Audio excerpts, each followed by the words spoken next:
Sonic X Shadow Generations was released just a few days ago and has already sold 1 million copies along with an 80 Metacritic score, which is 3 points higher than Sonic Generations had. GameRant gives it a 9 out of 10, and most shockingly, IGN, which is notorious for giving Sonic low scores, gave it a 9 out of 10, which is the highest IGN score since Sonic Adventure 2's 9.4. Sonic X Shadow Generations is very different than the typical new game release. Instead, it is actually two separate games into one. When you get into the game, you have the option to play as either a remastered version of Sonic Generations from 2011 or a brand new game called Shadow Generations. Despite being two separate games, they are extremely connected, especially the story. I did 2 live streams in order to beat the game, which took me 9.5 hours, with Sonic Generations taking slightly longer to beat than Shadow Generations. This review will cover some of my thoughts about the game and why I feel it is slightly overrated, and if you love Sonic, subscribe right now. First, let's start with the Sonic Generations Remaster, which is a celebration of the first 20 years of Sonic the Hedgehog with 9 levels, many bosses, and countless bonus objectives. It centers around the Time Eater attempting to destroy the space-time continuum and Sonic saving each level. The basic gameplay, story, and level design are nearly identical to the original Sonic Generations from 2011. There is a noticeable improvement in terms of textures and graphics, and it's easy to see that many levels have much improved lighting. In particular, one of my favorite moments was that Silver the Hedgehog's model looked so much more colorful and detailed in his rival battle. Sonic Generations adds a new Chow rescue mission, which is fun because you have to save 3 Chow in each level. As for the cutscenes of the game, they've been redubbed, but the story was not altered in any meaningful way. I would have preferred they stayed the exact same, but Ian Flynn kind of ruined some of them. For example, they made a significant error in Cream's redub where the subtitles do not represent what she said. Thank you,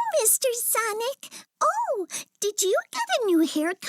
Some of the animations in the cutscenes were changed, and it's worth noting that they pulled a Sonic X and Rouge got censored. But anyway, enough about Sonic Generations. We are all here for Shadow Generations, aka Shadow the Hedgehog 2. Shadow Generations starts off with an extremely thrilling intro cutscene of Shadow's backstory, and after the events of Dark Beginnings with Shadow on the Space Colony Ark. Black Doom shows up and everything starts to fall apart, reminding me of Doctor Strange or Spider-Man No Way Home, and leads to the first level of the game being Space Colony Ark Act 1. Shadow Generations is inspired from Sonic Generations and includes levels from Shadow's past such as Rail Canyon, Kingdom Valley, Radical Highway, and Sunset Heights is apparently from Shadow's future. However, there's no explanation that is given as to why Chaos Island from Sonic Frontiers is in the game. Shadow stages have all the fast-paced level design you would expect from any modern Sonic level. Each stage has 2 acts, with Act 1 being 3D and Act 2 being a mix of 2D and 3D. There are countless different paths, which certainly give these levels a lot of replayability, especially with the Doom powers. The only complaint I will give about this game is I encountered more than my fair share of bugs and glitches within some of the levels. Most notably, the Space Colony Ark had several times where automated spots would just get stuck and I'd have to restart a level. The green towers would frequently cause massive lag spikes, and various points in Rail Canyon the homing attack would just randomly stop working, forcing me to restart the level. Speaking of levels, when it comes to level design, they did an outstanding job with every level. Rail Canyon is incredibly detailed with the perfect amount of enemies, spikes, rings, and certainly a lot of rails. Sunset Heights shows what Sonic Forces could have been, and one of the coolest things about the level is how in the middle of it transforms into a completely different level. The Space Colony Ark and Radical Highway are a little bit mid. Chaos Island gives a very interesting perspective as a linear level, and Kingdom Valley is my favorite level in the game, partially for my bias of liking Sonic 2006, but also because it's so accurate and detailed, especially how much brighter and more colorful it is when compared to the original level. All the levels have unique gimmicks and changes, so they are not a one-for-one creation of the original level they were based on. All the levels do share one thing in common, is that they do feel very similar to the sometimes slippery controls of Sonic Frontiers cyberspace and can be a little bit jinky at times, so it does take some time to get used to that. However, I really enjoyed that the levels are so much longer. I was a bit concerned that they would be like Sonic Forces length levels, but in reality they are usually like 4 to 6 minutes long, which usually feels like the right amount of time for a Sonic level. For each level there's 4 side missions which are all mandatory, and I was a bit surprised by that because in regular Sonic Generations you don't need to complete all of them. Most of the challenges, however, are very easy and require you to do things such as destroy a set number of enemies, collect rings, use chaos control, or simply finish the level. When it comes to the open world portion of the game, it starts out with white space much like Sonic Generations, but this time in 3D. The open world reminds me a lot of Sonic Frontiers, especially because you get pieces to power up portals and a HUD which shows keys and stuff you've collected, not to mention a map and compass to help you explore. I really enjoyed the open world, which was quite big, and came across characters such as Big, Rouge, Omega, Gerald, Maria, Orbot, and Cubot. Obviously, it is smaller than Sonic Frontiers Chaos Island, but still a good size and larger than I expected it to be. The world is extremely inspired by Sonic Frontiers, and when exploring, it's more fun to use the Doom powers to reach different areas. As you complete levels, it will turn more colorful. There are a lot of mini events where you have to collect set numbers of rings to get artwork and learn about Shadow. There's also a fun challenge where you have to get 80 hearts to help Orbot and Cubot rebuild their rocket, along with a lot of platforms, grind rails, rings, and various chests to collect. Within the game, there are 3 main bosses you have to fight. You have the Bio Lizard, which is more detailed and looks very reworked when compared to the original version from Sonic Adventure 2. For Metal Overlord, you have to use the Doom powers, and there's lasers and obstacles all over the place. And I especially love this loud roar that he gives right at the beginning.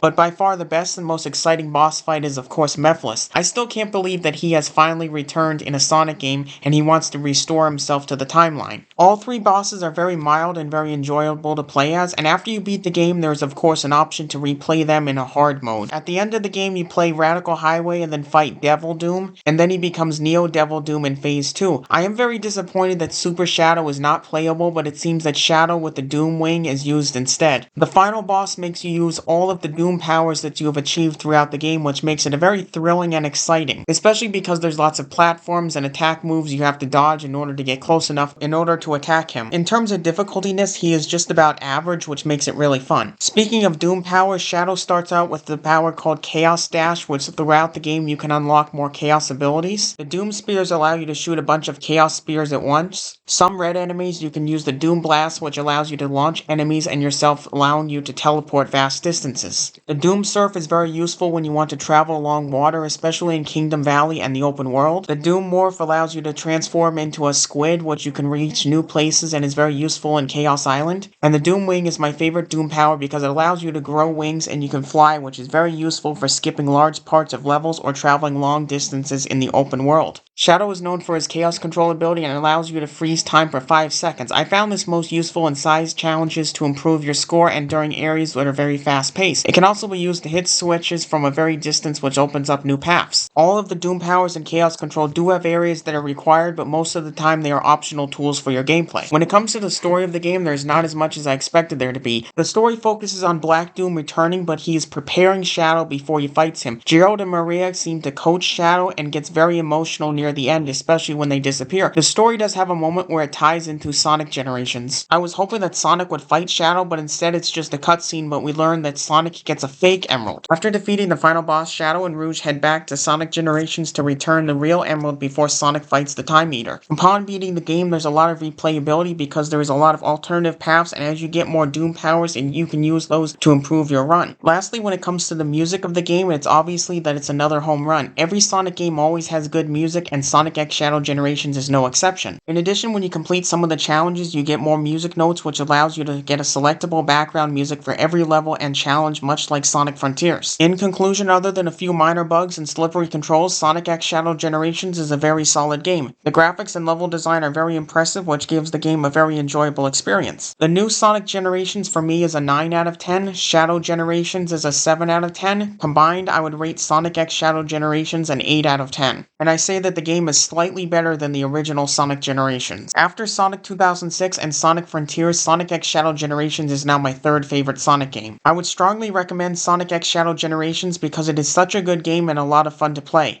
That's gonna do it for this video. Make sure to like, comment, subscribe, and remember, you gotta go fast!